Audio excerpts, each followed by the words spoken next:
Video में हम लोग यूपीएससी आईएएस का एग्ज़ाम के लिए जो कल आपका पेपर है उसके लिए इंपॉर्टेंट क्वेश्चन करेंगे, जो कि आपके प्रीवियस ईयर का पेपर होने वाला है। तो वीडियो स्टार्ट करने से पहले आप लोगों से एक बात कहना चाहूँगा कि जिन दोस्तों ने चैनल को सब्सक्राइब नहीं किया तो प्लीज़ चैनल को सब्सक्राइब कर लीजिएगा और पास में जो बेल आइकन होता है उसको भी दबा लें, ताकि आने वाला टाइम में आपको वीडियोज़ की जो नोटिफिकेशन होती है वो टाइम टू टाइम मिलती रहे। गाइस देखिए, ये आपका सामान्य अध्ययन का पोर्शन है जो कि पेपर फर्स्ट होगा और सारे क्वेश्चन इसमें हम लोग देखने वाले हैं। तो गाइस देखिए, पहला आपका क्वेश्चन बनता है, मुगल भारत के संदर्भ में जागीरदार और जमींदार के बीच क्या अंतर है। 4 कथन दिए गए हैं, तो इसमें से आपका आंसर जो होगा वो हो जाएगा आपका ऑप्शन डी, ना तो एक और ना ही दो। मतलब ये जो दोनों कथन हैं वो आपके गलत हो जाएंगे। आप कथन को पढ़ सकते हैं थोड़ा सा रोक कर कि क्या कथन दिए गए हैं। अगला आपका क्वेश्चन है, स्वतंत्र भारत में भूमि सुधारों के संदर्भ में निम्नलिखित में से कौन सा कथन जो है वो सही है। तो इसका आंसर हो जाएगा ऑप्शन बी, भूमि सुधारों का प्रमुख उद्देश्य सभी भूमिहीनों को कृषि भूमि प्रदान करना था। अगला क्वेश्चन है, वैश्विक प्रतियोगित्व रिपोर्ट जिसको कहते हैं ग्लोबल कॉम्पिटिटिवनेस रिपोर्ट कौन प्रकाशित करता है। इसका हो जाएगा ऑप्शन सी, विश्व आर्थिक मंच या वर्ल्ड इकोनॉमिक फोरम। अगला आपका क्वेश्चन बनता है, चार्टर एक्ट 1813 के संबंध में निम्नलिखित कथनों पर विचार कीजिए। कथन दिए गए हैं गाइस, और इसमें से कौन सा कथन सही है आपको बताना है। इसका हो जाएगा ऑप्शन ए, केवल 1 और 2। मतलब स्टार्टिंग के 2 कथन हैं वो सही हो जाएंगे, जिसमें पहला कथन कहता है, इसने भारत में ईस्ट इंडिया कंपनी के व्यापार एकाधिपत्य को, चाय का व्यापार तथा चीन के साथ व्यापार को छोड़कर समाप्त कर दिया। और दूसरा है, इसने कंपनी द्वारा अधिकार में लिए गए भारतीय राज्य क्षेत्रों पर ब्रिटिश राज या क्राउन की संप्रभुता को सुदृढ़ कर लिया। अब हम लोग अगला क्वेश्चन गाइस देखते हैं, स्वदेशी आंदोलन के संदर्भ में निम्नलिखित कथनों पर विचार कीजिए और कौन सा कथन सही है आपको बताना है। तो गाइस ये हो जाएगा ऑप्शन सी, दोनों कथन सही हैं। तो पहला कथन कहता है, इसने देसी शिल्पकारों के कौशल तथा उद्योगों को पुनर्जीवित करने में योगदान दिया। और दूसरा है, स्वदेशी आंदोलन के एक अवयव के रूप में राष्ट्रीय शिक्षा परिषद की स्थापना हुई थी। अगला है, निम्नलिखित युग्मों पर विचार कीजिए। एक में आंदोलन संगठन है, दूसरे में नायक लीडर हैं और कोर्ट के माध्यम से आपको बताना है। तो ये हो जाएगा ऑप्शन डी, पहला दूसरा तीसरा। ओके, तो गाइस देखिए, आंदोलन आपका है अखिल भारतीय अस्पृश्यता विरोधी लीग, ये हो जाएगा महात्मा गांधी। और अखिल भारतीय किसान सभा, ये हो जाएगा स्वामी सहजानंद सरस्वती। और तीसरा है आत्मसम्मान आंदोलन, ये हो जाएगा ईवी रामास्वामी नायकर। अगला है, निम्नलिखित में से कौन सा एक हड़प्पा स्थल नहीं है। Option C, सुहगौरा।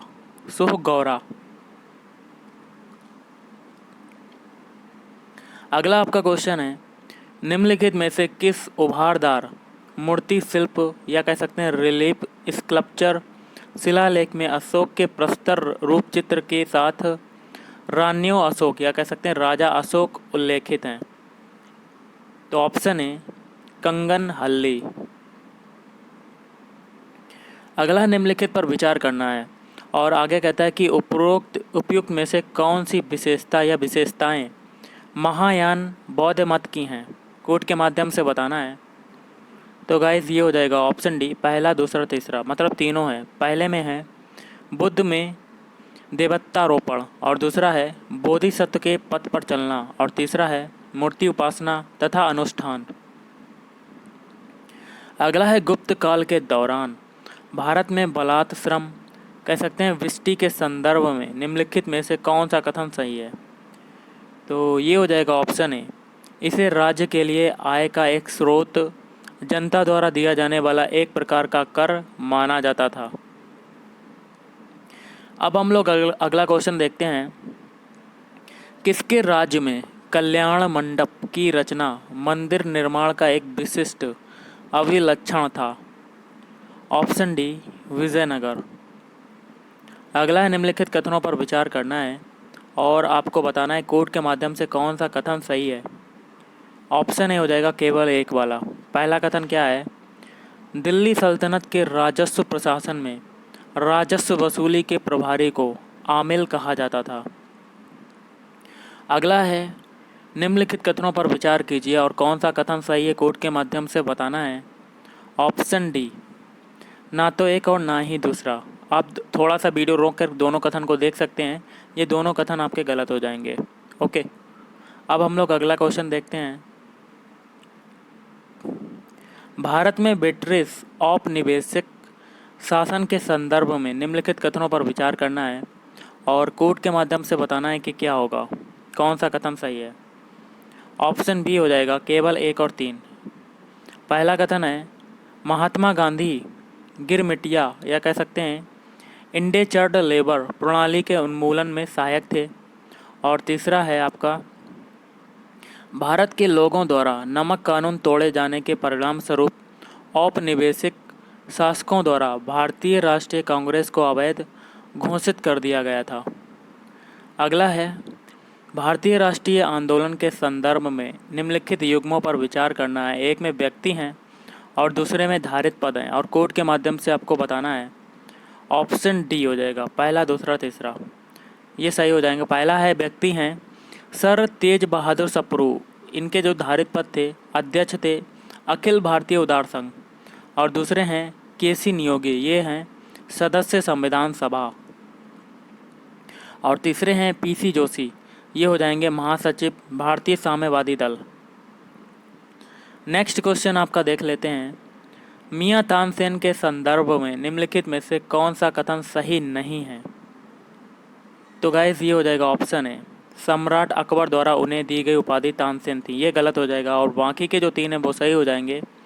तानसेन ने हिंदू देवी देवताओं से संबंधित ध्रुपदों की रचना की। और सी है, तानसेन ने अपने संरक्षकों से संबंधित गानों की रचना की। और डी है, तानसेन ने अनेक रागों की मौलिक रचना की। अगला है, इनमें से किस मुगल सम्राट ने सचित्र पांडुलिपियों से ध्यान हटाकर चित्राधार या कह सकते हैं एल्बम और वैयक्तिक रूप चित्रों पर अधिक जोर दिया? Option C, Jahangir.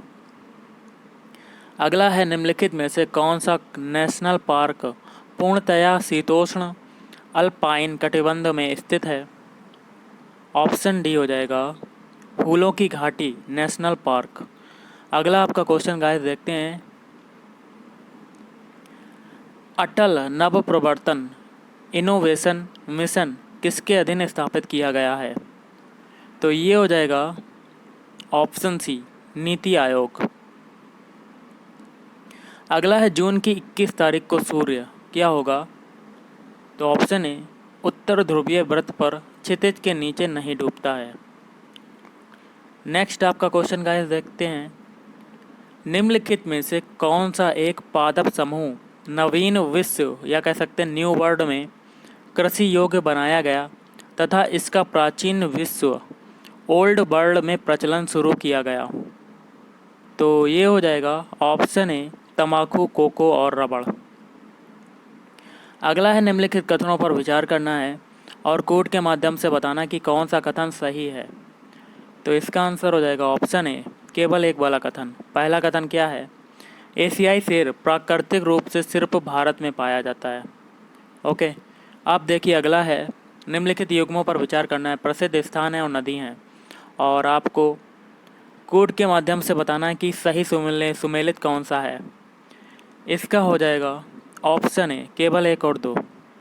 पहला देखिए, प्रसिद्ध स्थान है पंढरपुर और इसकी नदी हो जाएगी चंद्रभागा। फिर है तिरुचिरापल्ली, ये हो जाएगा कावेरी नदी। और ये आपके दो सही हो जाएंगे। और तीसरा जो है प्रसिद्ध स्थान, ये वाला गलत हो जाएगा नदी के संदर्भ में।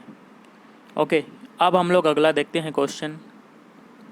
अगला क्वेश्चन आपका गाइस कहता है, निम्नलिखित में से किसके संदर्भ में कुछ वैज्ञानिक पच्छाव मेघ विरलन तकनीक तथा समताप मंडल में सल्फेट वायु विलय अंतःक्षेपण के उपयोग का सुझाव देते हैं। ये हो जाएगा आपका ऑप्शन डी, भूमंडलीय तापन को कम करने के लिए। अगला है, निम्नलिखित में से किसके संदर्भ में ताप अपघटन और प्लाज्मा गैसीकरण शब्दों का उल्लेख किया गया है? तो ऑप्शन डी, अवशिष्ट से ऊर्जा प्रौद्योगिकी। 100 क्वेश्चन का पूरा सेट है। मैं आपको पार्ट 2 में सारे क्वेश्चन प्रोवाइड कराऊंगा। इस वीडियो में हम लोग 50 क्वेश्चन करेंगे डिस्कस, उसके बाद पार्ट 2 में 50। ओके, क्योंकि वीडियो थोड़ा बड़ा बन जाएगा। तो गाइस देखिए, अगला क्वेश्चन आपका बनता है, निम्नलिखित में से कौन से अगस्त्यस माला जीव मंडल रिजर्व में आते हैं? तो ये हो जाएगा ऑप्शन ए, नैयार, पेपपारा और सेहदुर्ने वन्य प्राणी अभयारण्य और कलाकड़ मुंदथुराई बाघ रिजर्व। ये आते हैं आपके अगस्त्यस माला जीव मंडल रिजर्व में। नेक्स्ट आपका है, निम्नलिखित कथनों पर विचार करना है और कौन सा कथन सही है आपको बताना है कोड के माध्यम से। तो गाइस इसका आंसर होगा ऑप्शन डी, चारों कथन सही हैं। पहला कथन कहता है, समुद्री कच्छपों की कुछ जातियां शाकभक्षी होती हैं। और दूसरा है, मछली की कुछ जातियां शाकभक्षी होती हैं। तीसरा है, समुद्री स्तनपायियों की कुछ जातियां शाकभक्षी होती हैं और सांपों की कुछ जातियां सजीव प्रजक होती हैं। अब हम लोग अगला क्वेश्चन गाइस देखते हैं। नेक्स्ट आपका जो क्वेश्चन कहता है, निम्नलिखित युग्मों पर विचार करना है। एक में आपके वन्य प्राणी हैं, दूसरे में प्राकृतिक रूप से कहाँ पाए जाते हैं और कोड के माध्यम से सुमेलित करना है। तो ये हो जाएगा ऑप्शन सी, केवल 1 और 3। पहला है नीले मीन पक्ष वाली महासीर, ये हो जाएगी कावेरी नदी। फिर है मोर चाभ या कह सकते हैं रस्टी चित्तीदार बिल्ली जो पाई जाती है पूर्वी घाट में पाई जाती है। अगला है, पर्यावरण में निर्मुक्त हो जाने वाली सूक्ष्म मणिकाओं या कह सकते हैं माइक्रोबीट्स के विषय में अत्यधिक चिंता क्यों है? तो ऑप्शन है, ये समुद्री पारितंत्रों के लिए हानिकारक मानी जाती हैं। अब हम लोग अगला क्वेश्चन देखते हैं। हाल ही में हमारे देश में हिमालयी बिच्छू बूटी, जिसको कहते हैं जिरार्डिनिया डाइवर्सिफोलिया, के महत्व के बारे में बढ़ती हुई जागरूकता थी, क्योंकि यह पाया गया है कि। तो ऑप्शन डी हो जाएगा, यह वस्त्र तंतु का संधारणीय स्रोत है। अगला है, निम्नलिखित में से किसका मापन आकलन करने के लिए उपग्रह चित्रों सुदूर संवेदी आंकड़ों का इस्तेमाल किया जाता है? कोड के माध्यम से बताना है। ऑप्शन डी, तीनों कथन सही हैं, जिसमें पहला है, किसी विशेष स्थान की वनस्पति में पर्णहरित का अंश। दूसरा है, किसी विशेष स्थान के धान के खेतों से ग्रीन हाउस गैस का उत्सर्जन। तीसरा है, किसी विशेष स्थान का भूपृष्ठ तापमान। अगला है, निम्नलिखित राज्यों पर विचार करना है और आगे कहता है, उपयुक्त राज्यों के संदर्भ में राज्य के कुल क्षेत्रफल की तुलना में वन आच्छादन की प्रतिशतता के आधार पर निम्नलिखित में से कौन सा सही आरोही अनुक्रम है? तो गाइस इसका आंसर क्या होगा? Option C. पहले देखिए, तीसरा आएगा महाराष्ट्र, फिर आएगा मध्य प्रदेश, फिर आएगा उड़ीसा, उसके बाद लास्ट में आएगा छत्तीसगढ़। नेक्स्ट क्वेश्चन आपका देख लेते हैं और नेक्स्ट आपका क्वेश्चन कहता है, मेथेन हाइड्रेट के निक्षेपों के बारे में निम्नलिखित में से कौन से कथन सही हैं? कोड के माध्यम से बताना है। ऑप्शन डी, पहला, दूसरा, तीसरा। पहला है, भूमंडलीय तापन के कारण इन निक्षेपों से मेथेन गैस का निर्मुक्त होना प्रेरित हो सकता है। दूसरा है, मेथेन हाइड्रेट के विशाल निक्षेप उत्तर ध्रुवीय टुंड्रा में तथा समुद्र अर्धस्थल के नीचे पाए जाते हैं। और तीसरा है, वायुमंडल के अंदर मेथेन 1 या 2 दशक के बाद कार्बन डाइऑक्साइड में ऑक्सीकृत हो जाता है। अगला है, निम्नलिखित कथनों पर विचार करना है और आगे कहता है, फसल जैव मात्रा के अवशेषों के दहन के कारण वायुमंडल में उपयुक्त में से कौन से निर्मुक्त होते हैं? तो गाइस इसका आंसर आपका होगा ऑप्शन डी, पहला, दूसरा, तीसरा, चौथा।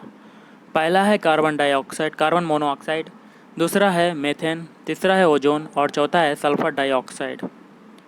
अब हम लोग नेक्स्ट क्वेश्चन देखते हैं। निम्नलिखित युग्मों पर विचार करना। एक में सागर है और सागर से लगा हुआ देश है, और कौन सा सही सुमेलित है ये आपको बताना है। ऑप्शन बी, पहला, तीसरा और चौथा। पहला है एड्रिएटिक सागर, ये हो जाएगा अल्बानिया। फिर है काला सागर, ये हो जाएगा क्रोएशिया। फिर आता है भूमध्य सागर, ये हो जाएगा मोरक्को। अगला आपका क्वेश्चन है, निम्नलिखित में से कौन सा देश पिछले 5 वर्षों के दौरान विश्व में चावल का सबसे बड़ा निर्यातक रहा है। Option B, Bharat. अगला है, निम्नलिखित युग्मों पर विचार करना है। एक में हिमनद है, दूसरे में नदी है, और आपको सही सुमेलित करना है कि कौन सा होगा। ऑप्शन है पहला, दूसरा और चौथा। पहला है बंदर पूंछ, ये हो जाएगा यमुना नदी। दूसरा है बारासिगरी, ये हो जाएगा चेनाब। चौथा हो जाएगा सियाचिन, ये हो जाएगा नुब्रा। नेक्स्ट आपका क्वेश्चन देखते हैं।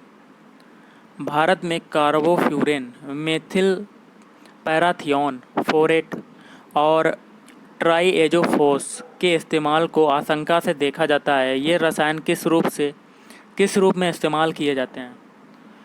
तो ऑप्शन है कृषि में पीड़कनाशी। अगला है, निम्नलिखित कथनों पर विचार करना है, और आगे कहता है उपरोक्त में से कौन सा कथन सही है।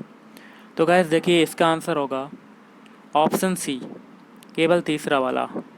तीसरा है आर्द्र भूमि संरक्षण और प्रबंधन नियम 2010 आर्द्र भूमियों के अपवाह क्षेत्र या जल ग्रहण क्षेत्रों को भी सम्मिलित करते हैं, जैसा कि प्राधिकार द्वारा निर्धारित किया गया है। नेक्स्ट है, निम्नलिखित कथनों पर विचार करना है और कौन सा कथन सही है आपको बताना है। ऑप्शन डी, पहला, दूसरा, तीसरा, चौथा। तीनों कथन आपके सही हैं, जिसमें पहला है कृषि मृदाएं पर्यावरण में नाइट्रोजन के ऑक्साइड निर्मुक्त करती हैं। दूसरा है मवेशी पर्यावरण में अमोनिया निर्मुक्त करते हैं, और कुक्कुट उद्योग पर्यावरण में अभिक्रियाशील नाइट्रोजन यौगिक निर्मुक्त करते हैं। अगला है अलियार, ईसापुर और कमसावती जैसे ज्ञात स्थानों में क्या समानता है। तो ऑप्शन डी, जल भंडार। अगला है सार्वजनिक परिवहन में बसों के लिए ईंधन के रूप में हाइड्रोजन संवर्धित सीएनजी HCNG का इस्तेमाल करने के प्रस्तावों के संदर्भ में निम्नलिखित कथनों पर विचार करना है। तो गाइस, इसका आंसर आपका हो जाएगा ऑप्शन बी। ऑप्शन बी हो जाएगा। देखिए, कोड के माध्यम से आपको बताना है कि क्या है आपका दूसरा और तीसरा। ओके, तो दूसरा और तीसरा आपका सही हो जाएगा। दूसरा और तीसरा, दूसरा क्या है, ईंधन के रूप में HCNG कार्बन डाइऑक्साइड और हाइड्रोकार्बन उत्सर्जनों को कम करती है। और तीसरा है बसों के लिए ईंधन के रूप में CNG के साथ हाइड्रोजन को आयतन के आधार पर 5वें हिस्से तक मिलाया जा सकता है। और अगला आपका क्वेश्चन है, मेघाच्छादित रात में ओस की बूंदें क्यों नहीं बनती। ऑप्शन बी, पृथ्वी के विकिरण को बादल वापस परावर्तित कर देते हैं। और पांचवा है, कथनों पर विचार करना है और कोड के माध्यम से बताना कि कौन सा कथन सही है। ऑप्शन बी, केवल दूसरा वाला। दूसरा है, भारत के संविधान के 99 संशोधन को भारत के उच्चतम न्यायालय ने अभी खंडित कर दिया है, क्योंकि यह न्यायपालिका की स्वतंत्रता का अतिक्रमण करता था। नेक्स्ट आपका देख लेते हैं। निम्नलिखित कथनों पर विचार करना है गाइस, और आपको कोड के माध्यम से बताना है कौन सा कथन सही है। ऑप्शन सी हो जाएगा, तीसरा और चौथा। तीसरा क्या कहता है, भारत के उच्चतम न्यायालय के न्यायाधीशों के महाभियोग की प्रक्रिया के ब्यौरे न्यायाधीश जांच अधिनियम 1968 में दिए गए हैं। और चौथा कहता है, यदि किसी न्यायाधीश के महाभियोग के प्रस्ताव को मतदान हेतु लिया जाता है तो विधि द्वारा अपेक्षित है कि यह प्रस्ताव संसद के प्रत्येक सदन द्वारा समर्थित हो और उस सदन की कुल सदस्य संख्या के बहुमत द्वारा तथा संसद के उस सदन के कुल उपस्थित और मत देने वाले सदस्यों के कम से कम 2/3 द्वारा समर्थित हों। अगला है, किस प्रधानमंत्री के कार्यकाल के दौरान भारत के संविधान में 9वीं अनुसूची को पुनः स्थापित किया गया था। ऑप्शन है जवाहरलाल नेहरू। अगला आपका गाइस क्वेश्चन है, कथनों पर विचार करना है, कोड के माध्यम से बताना कि कौन सा कथन सही है। ऑप्शन है केवल एक वाला। पहला कथन है भारत सरकार द्वारा कोयला क्षेत्र का राष्ट्रीयकरण इंदिरा गांधी के कार्यकाल में किया गया था। नेक्स्ट है आपका निम्नलिखित कथनों पर विचार करना है और कोड के माध्यम से बताना है। तो ऑप्शन है पहला और दूसरा। संसद निहरता निवारण अधिनियम 1959 कई पदों को लाभ का पद के आधार पर निहरता से छूट देता है। और दूसरा है उपयुक्त अधिनियम 5 बार संशोधित किया गया था। और आज का लास्ट है भारत के संविधान की किस अनुसूची के अधीन जनजातीय भूमि का खनन के लिए निजी पक्षकारों को अंतरण अकृत और शून्य घोषित किया जा सकता है। तो ऑप्शन बी 5वीं अनुसूची। तो गाइस आज के इस वीडियो में इतना ही। अगर आपको वीडियो पसंद आए वीडियो को लाइक करें, शेयर करें और चैनल को भी सब्सक्राइब करें। Thank you.